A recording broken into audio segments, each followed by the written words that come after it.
Vamos a orar delante de la presencia del Señor, ahí donde estamos unidos con la familia, en esa sala, en ese cuarto, en esa habitación. Ahí oramos delante de la presencia del Señor. Unámonos en un tiempo de oración lindo delante de la presencia del Señor. Padre, gracias te damos. En el nombre de Cristo Jesús, estamos agradecidos contigo por tanta fidelidad con que nos has cubierto, Señor amado. Gracias, Padre Celestial, porque ciertamente nuestra vida y nuestra familia caminan por los principios, las promesas y los valores de la palabra del Señor Jesucristo. Gracias, Señor amado, por cada familia que está reunida en casa, papá, mamá, hijos, para recibir esta palabra, unidos, Señor amado, en este servicio para ti. Bendigo en el nombre de Cristo Jesús el ambiente de casa. Bendigo la relación entre el esposo y la esposa. Bendigo en el nombre de Jesús la relación con los hijos y los hijos con los padres.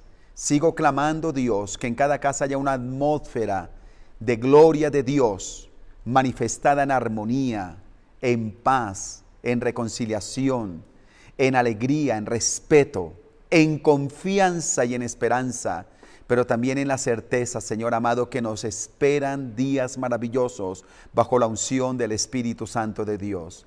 Gracias, Señor, por estos chicos que están ahí, que en la semana han estudiado en sus casas y han dedicado su esfuerzo, han invertido su tiempo para capacitarse. Por mis hermanos que todavía están haciendo el teletrabajo. Gracias, Señor Jesucristo, por los que ya están saliendo. Benditos son, y gracias por guardar todo el ministerio de contagios. Señor, recordamos en esta oración a nuestros misioneros, Andrés Castro en Argentina, Ambrós y Jessica y su bebé en Filipinas. Te damos gracias, Señor amado, por los hermanos que se están conectando de Italia, de Estados Unidos, pero también gracias, Señor, por los que desde una vereda, desde un municipio y de cualquier lugar están conectados, Señor, a esta transmisión y la verán en los próximos días. Padre, en el nombre de Jesucristo, yo te doy gracias por manifestarte de manera sobrenatural en cada vida y en cada familia. Y veo la mano de Dios tocando personas que han estado con pesadumbre, con tristeza, soledad y depresión, pero ahora mismo la misma gloria de Dios está en casa para manifestar su presencia, para renovar sus fuerzas, para traer gozo, paz y fortaleza de manera sobrenatural. Una vez más, todo, Señor, te damos gracias por este ministerio, los 20 años que nos has permitido cumplir. Gracias, Señor, por todas las personas que durante estos 20 años han tenido contacto con nosotros. Quizá ya no están y oramos por los que no están, para que tú los vuelvas a traer en medio nuestro. Señor, glorifícate, Espíritu Santo. Gracias por los que estuvieron con nosotros y ya te llevaste al reino de los cielos. Gracias, Señor, porque se cumplió la meta en ellos. Y gracias, Señor, por los que hoy también permanecen, Padre. Señor, seguros que juntos seguimos adelante para honrar y glorificar tu nombre. ¿Qué tal si también decimos, Señor, gracias por los que tú vas a añadir a la iglesia?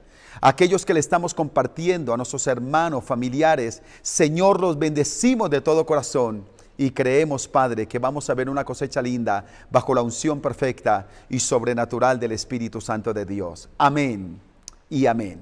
Ahora, creyendo que Dios está aquí para hablarnos a través de la palabra, vamos a escuchar el consejo de lo que Dios tiene para nosotros en este mes que estamos haciendo fijación en el principio del evangelismo. Estamos viviendo ese valor especial, ese propósito del evangelismo. Y consideraba algo, me gusta ver el arte, seguramente a usted también, y estaba viendo aquellas ilusiones ópticas. Las ilusiones ópticas, en palabra más, palabra menos, es cuando uno ve una imagen y le parece que hay algo, pero no está. O descubrimos que ahí hay un animal, ahí hay una figura, ahí hay un personaje, pero que a primera vista no se ve y después lo descubrimos. ¿Sabe? La ilusión óptica se define como una imagen que engaña el sistema visual desde el ojo al cerebro y lo lleva a percibir la realidad de forma distorsionada. En otras palabras, una ilusión óptica es cualquier ilusión del sentido de la visión que nos lleva a percibir la realidad de varias formas. Tengamos en cuenta esta ilustración de una visión óptica. Seguramente usted lo ha hecho en su celular, en alguna imagen, y es bien interesante. Teniendo en cuenta ello, vamos a leer la palabra del Señor. Tomemos la Biblia, sí. Quiero que usted tenga la Biblia. Le dije hace unos minutos que la meta no es sencillamente prender el dispositivo o ver el culto como vemos una novela. Estamos participando del culto, así que usted y yo tenemos la Biblia para escuchar la voz del Señor. Mateo, el Evangelio de Mateo, primer libro del Nuevo Testamento, capítulo 8. Leamos los versículos 23 al 27. La Escritura dice así: y entrando él en la barca, sus discípulos le siguieron. Y aquí que se levantó en el mar una tempestad tan grande que las olas cubrían la barca, pero él dormía. Y vinieron sus discípulos y le despertaron diciendo: Señor, sálvanos que perecemos. Él les dijo: ¿por qué teméis, hombre de poca fe? Entonces levantándose, reprendió a los vientos y al mar, y se hizo grande bonanza. Y los hombres se maravillaban diciendo: ¿qué hombre es este que aún los vientos y el mar le obedecen? El Evangelio de Mateo es un evangelio escrito para los judíos. Y sabemos que Mateo escribe este precioso evangelio para proporcionar a sus lectores un relato como un testigo ocular de la vida de Jesús, asegurándoles que Jesús es el Hijo de Dios y el Mesías tan esperado que se había anunciado desde el Antiguo Testamento. Así que vemos cómo este pasaje que hemos leído es una historia conocida cuando Jesús calma las tempestades. Recordemos que hay dos pasajes que son similares. Uno cuando Jesús va en la barca, otro cuando el Señor manda a sus discípulos y después Él va caminando sobre las aguas. Son experiencias diferentes, etapas diferentes del año. Uno se da en la primavera, otro se da en una época más de invierno. Pero esta escena que nosotros estamos viendo que se da en el mar de Galilea, que es el mismo lago Genesaret o el mar de Tiberias, sabe que ese mar no es muy grande. Por ejemplo, Juan lo ve como un lago. Sin embargo, no es normal que en un lago se levanten tormentas como estas. Dicen los entendidos que estas tormentas surgen desde el monte Hermón, en la cordillera del Antilíbano, y son unas corrientes de aire que generan un efecto que en ese lago levantan tormentas. Y esto precisamente fue lo que pasó en los discípulos, porque yendo en la barca, pasando lo que podría ser un viaje común y corriente, se convierte en toda una experiencia de vida. Y dice la palabra que mientras iban en esa barca, sencillamente el Señor se durmió, los discípulos iban allí y se levantó una tormenta. Esa tormenta significa una sacudida. Y entonces vamos a ver como hijos de Dios, cómo debemos conocer al Cristo que realmente seguimos y proclamamos. Por eso he llamado esta enseñanza conociendo al Jesús que predicamos. Usted dice: bueno, pastor, pero usted es el que predica. Usted también predica a través de sus hechos. Cuando compartimos con nuestra familia, con nuestros vecinos, todos estamos llamados a ser predicadores de las buenas nuevas de salvación. Pero cuando estaba preparando la enseñanza, Dios me llevó a comprender que antes de irnos a predicar, necesitamos conocer al Jesús que predicamos. Y así que miraremos entonces en estas diversas facetas a las cuales nos enfrentamos cuando de conocer a Jesús se trata. Y vamos a mirar en el texto que antes de subirse a la barca, los discípulos conocían a Jesús de una manera. Y cuando se bajaron de la barca, lo conocían de otra manera. Recordemos la ilusión óptica, que a veces la podemos tener también en la fe. Número 1, vamos a ver cómo conocemos al Jesús que nosotros predicamos. Y veo en el texto lo primero que es el Jesús que nos han pintado. Este evangelio, escrito para judíos, nos dice que por años los judíos habían tenido una visión tergiversada del Mesías. Para ellos era un libertador, era un político, era alguien de la realeza. Creo que conocemos que de ninguna manera para los judíos era concebible que su maestro, que su Mesías, hubiera nacido en un pesebre, fuera hijo de un carpintero, estuviera allí entre lo más humilde. De ninguna manera. Los judíos tenían una visión o una ilusión óptica espiritual de Jesús, del Mesías, como el libertador, el que venía a liberarlos del imperio romano, aquel que iba a establecer nuevos principios políticos. Claro, tenía que ser alguien de la realeza, alguien de influencia. Entonces, ellos tenían un Jesús así, un Jesús de alguna manera pintado de esa manera. Y creo que para nuestra sociedad también vemos que se ha pintado un Jesús. Por ejemplo, según el arte, ¿usted no se da cuenta que muchos interpretan a Jesús según el arte? ¿Y cómo lo ven? Pobrecito, crucificado, su cara triste, algunos lo pintan negro, otros lo pintan con ojos más azules, otros lo pintan así, allá, en una situación donde no se puede bajar. Entonces el arte pinta un Jesús como que no rompe un plato. Y esa es la imagen o la ilusión óptica con la cual algunos se quedan viendo a ese Jesús. Se lo pintaron así según el arte. Según la cultura, bueno, déjeme decirle que según el arte, ese Jesús no se baja de la cruz. Según el arte, no pasa de la literatura, porque también vemos muchas corrientes que se han dedicado a pintarnos un Jesús desde la parte cultural. Y nos damos cuenta que desde allí lo miran como un personaje, un revolucionario, un hombre que tuvo ciertos pensamientos, un gran filósofo.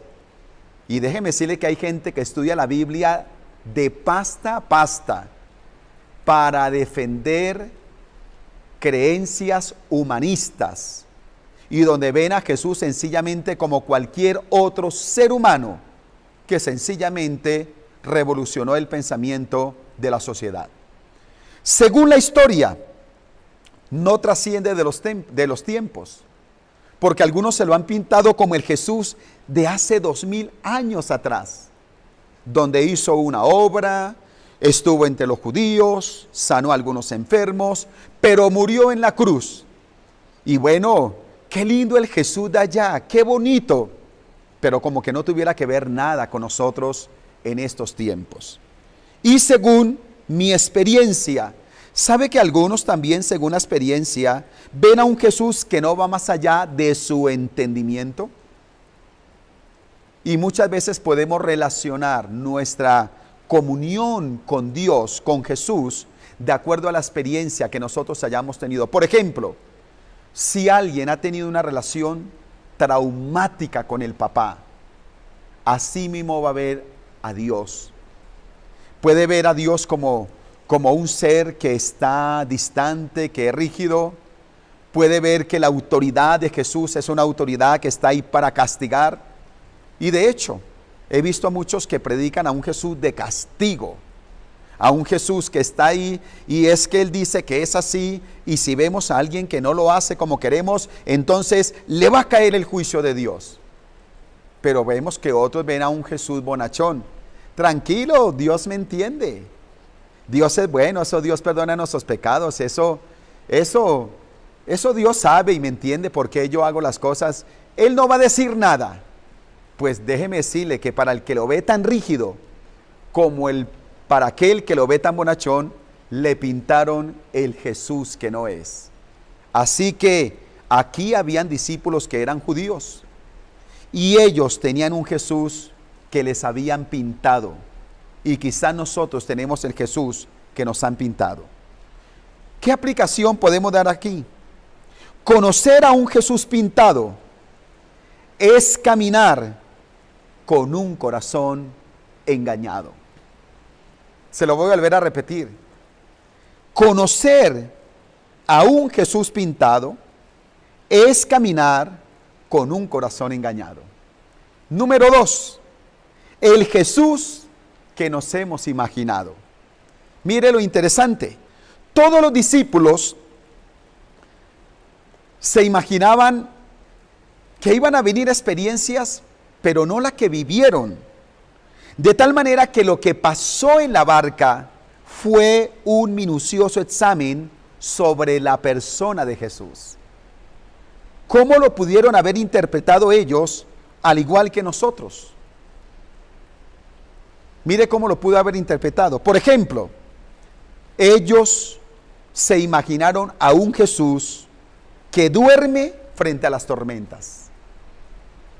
Y ahí vemos que ellos están en crisis y Jesús está durmiendo. ¿Acaso no es el pensamiento de algunos? Sí, yo amo a Dios, Dios me ama a mí, pero yo creo que Dios duerme frente a las crisis que estoy viviendo. Seguramente, déjeme decírselo con respeto, usted lo ha pensado.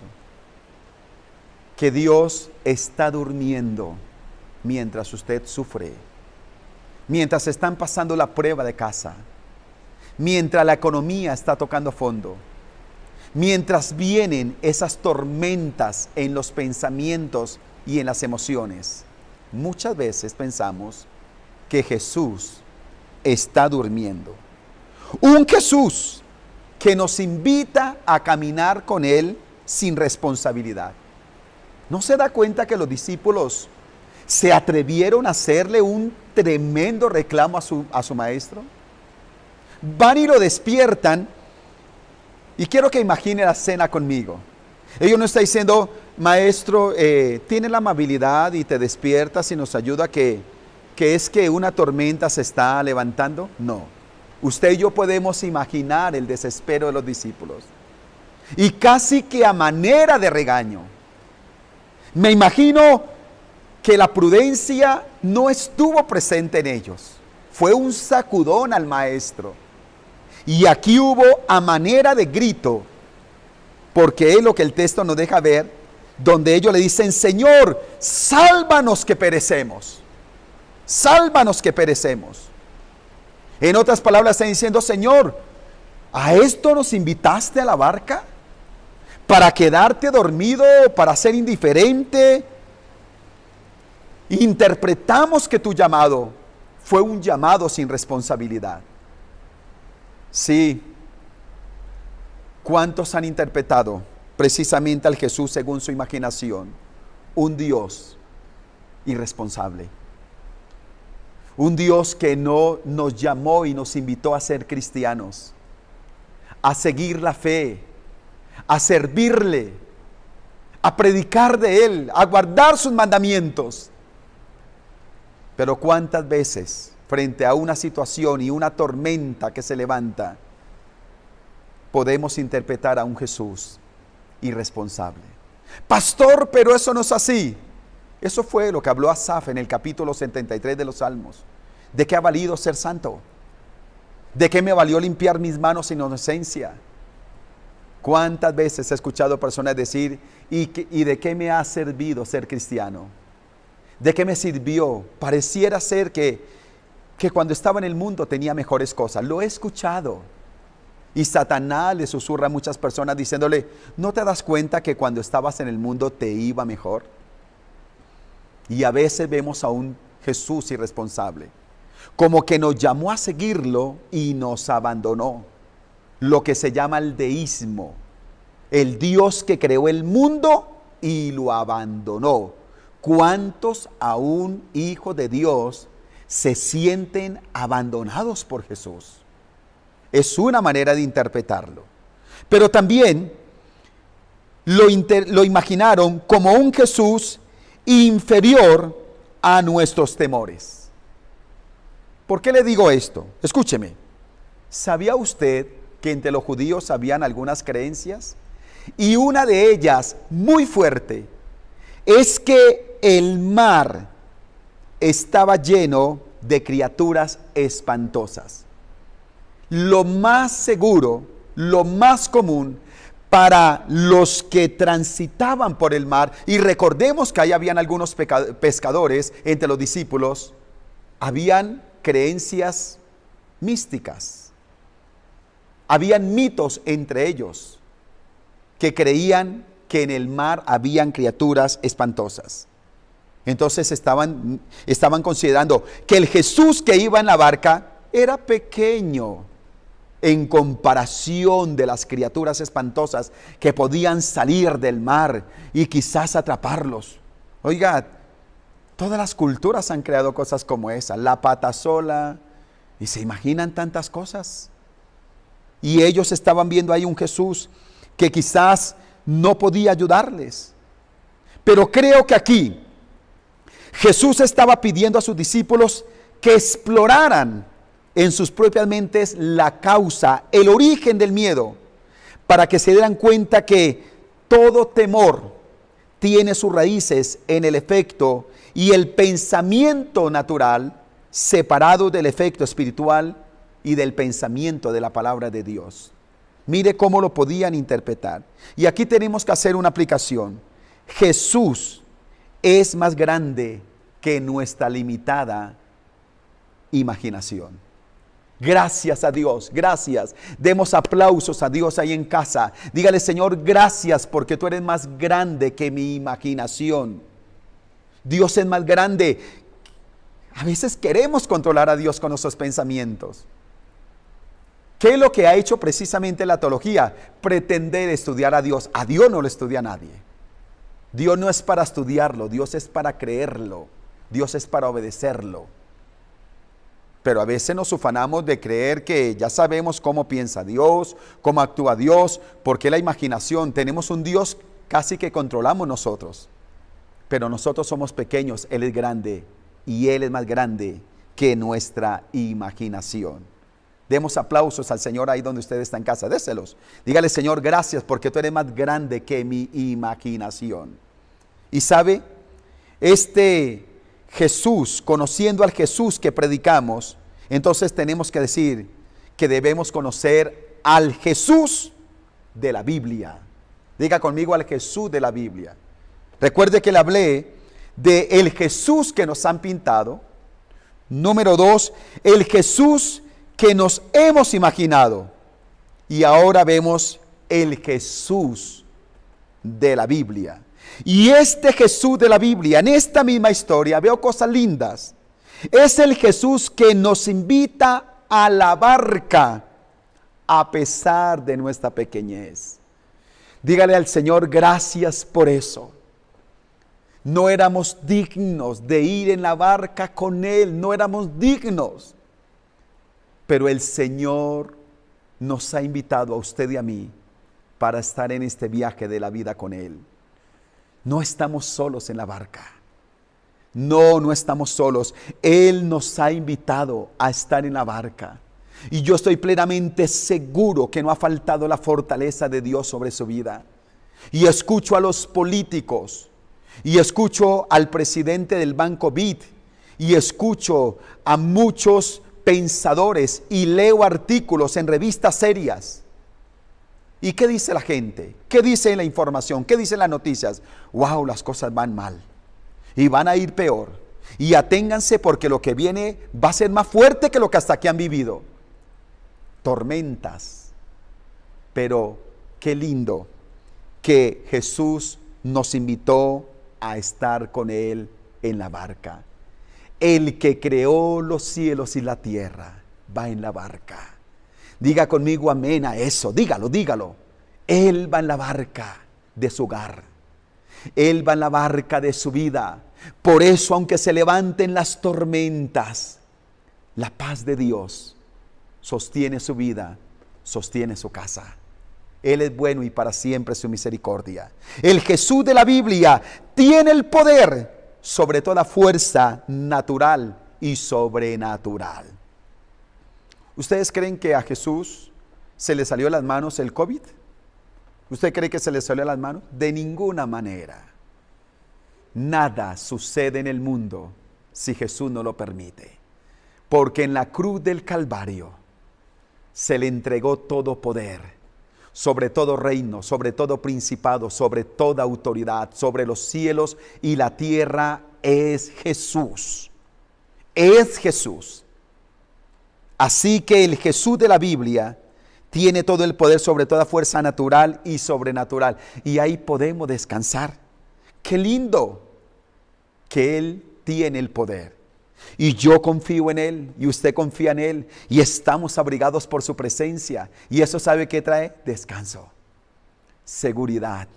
Nos da una confianza tan grande saber que nuestra confianza no está en los ídolos, no está en los brujos, no está en las personas, no está en las instituciones.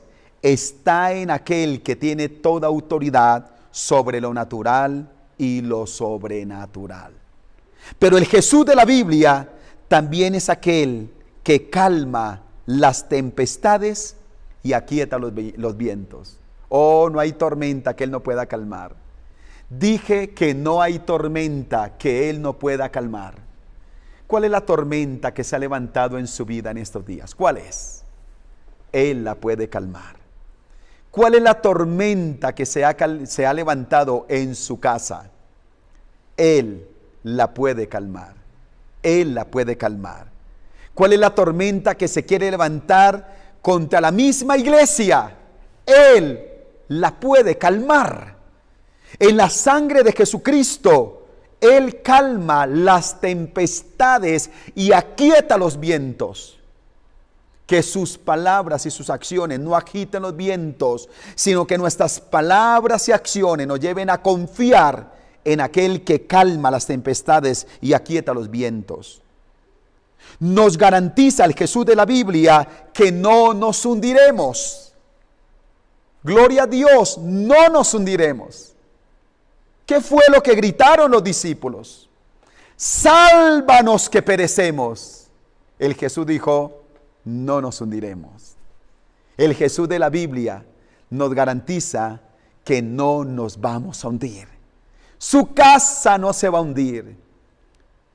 Su proyecto no se va a hundir. Su vida no se va a hundir. La empresa que Dios entregó no se va a hundir. El ministerio que Dios le entregó no se va a hundir. El Jesús de la Biblia nos garantiza que no nos hundiremos. El Jesús de la Biblia está interesado en nuestra formación. Porque lo que el Señor se proponía en esta experiencia, en esta travesía, era formarlos. Yo le doy picos a Dios. Yo alabo al Señor que Él nos está formando. Y quiera Dios que todos estemos entendiendo las lecciones que el Señor nos quiere dar. Quiera Dios que todos tengamos oído sensible, tengamos ojos para ver, tengamos un corazón receptivo a lo que el Señor nos quiere enseñar. Porque creo que algo que vamos a aprender, algo que estamos interiorizando en estos días, algo que está siendo revelador para nuestra vida en estos tiempos, es el Jesús de la Biblia. Es el Jesús de la Biblia. Y el Jesús de la Biblia nos presenta la mayor meta, y esa mayor meta es conocerlo a Él. ¿Sabe cuál es la mayor meta? Conocerlo a Él. Sí, Dios sabe las necesidades que hay en la casa. Dios sabe cuáles son los desafíos. Pero el Señor dice, la mayor meta es que me conozcan a mí. Porque si me conocen a mí, basta. Si saben quién soy yo, si pueden saber que soy el Dios que los invito a la barca, si pueden saber que tengo la autoridad sobre lo natural y sobrenatural, si saben que puedo aquietar las tempestades y los vientos, si saben que no los voy a dejar hundir, si pueden comprender que los estoy formando, me están conociendo. Y entonces todo lo demás va a venir por añadidura. Aquí podemos hacer una tercera aplicación. Quien conoce al verdadero Jesús siempre caminará en luz. Qué lindo conocer al Cristo, al Jesús que predicamos. No es el que nos pintan, no es el que nos imaginamos, es el Jesús de la Biblia. Y eso quiso hacer el Señor con sus discípulos y es lo que quiere hacer el Señor con nuestras vidas. ¿Qué tal si nos colocamos en pie? Le voy a suplicar el favor, colóquese en pie, como si estuviéramos en el templo. Así nos ponemos de pie, espero que estemos ahí con mucha reverencia y le voy a suplicar que guardemos todos, sí, todos, vamos a guardar reverencia delante de la presencia del Señor. Por favor, incline su rostro, igual que lo hacemos en el templo. Incline su rostro, cierre sus ojos. Le quiero guiar en una oración en este momento delante de la presencia del Señor. Vamos a orar y vamos a ver la fidelidad del Señor. Si acaso, ahí todos con los ojos cerrados, usted está orando, está meditando en la palabra que recibió. Si hubiese una persona que por primera vez está recibiendo este mensaje, o tal vez es un familiar que ahora usted dice, me tocó escuchar los servicios con mi familia cristiana, pero yo no voy al templo. Pero Dios está usando este momento para hablar a su corazón. Y usted sabe que Dios está hablando a lo profundo de su vida y que usted necesita a Cristo Jesús en su vida. Si ese es su caso, también le suplico que incline su rostro y repita conmigo esta oración y no le dé pena de las personas que están a su lado. Dígale conmigo estas palabras: Señor Jesucristo. Sí, dígale: Señor Jesucristo, en esta hora te abro mi corazón para recibirte como mi Señor y Salvador personal. Te pido que perdones todos mis pecados y que escribas mi nombre en el libro de la vida. Enséñame a conocerte, a amarte, a seguirte y a servirte todos los días de mi vida, en el nombre de Jesús. Señor, yo oro por estas personas que hicieron esta oración. Pido que tu gracia les acompañe. Proclamo en ello la revelación de Cristo a través de la obra perfecta del Espíritu Santo. Bendíceles en gran manera en el nombre de Cristo Jesús de Nazaret. Muchas gracias, Señor. Si usted hizo esta oración, a pie de página está en las redes sociales para que usted se comunique con nosotros, y en este número telefónico a través del WhatsApp queremos conocer de su vida y queremos ayudarle también en su vida cristiana, en conocer más a Dios. Pero ahora todos allí oramos delante de la presencia del Señor y vamos a orar. Yo creo que Dios va a derrumbar mitos. Dios va a cambiar la visión, porque quizás hemos tenido una ilusión óptica de Jesús y lo hemos visto como nos lo han pintado, tal vez a través del arte, la cultura, la historia, tal vez a través de nuestras propias experiencias. Pero en el nombre de Jesús, Señor, yo estoy orando por un milagro especial, que caiga toda ilusión óptica espiritual errada de Jesús. De ese Jesús limitado, de ese Jesús que no se baja a la cruz, de ese Jesús que no pasa la literatura, que no trasciende los tiempos, que no va más allá de nuestro entendimiento, en el nombre de Cristo Jesús de Nazaret. Señor, derriba el Jesús que nos hemos imaginado. Ese Jesús que duerme frente a nuestras tormentas. Ese Jesús que nos invita sin responsabilidad. Ese Jesús que es inferior a nuestros temores. En la sangre de Cristo cae toda visión errada, esa ilusión óptica espiritual por nuestra imaginación. Y oro, levante su mano derecha y conmigo, está orando conmigo, por favor, ore.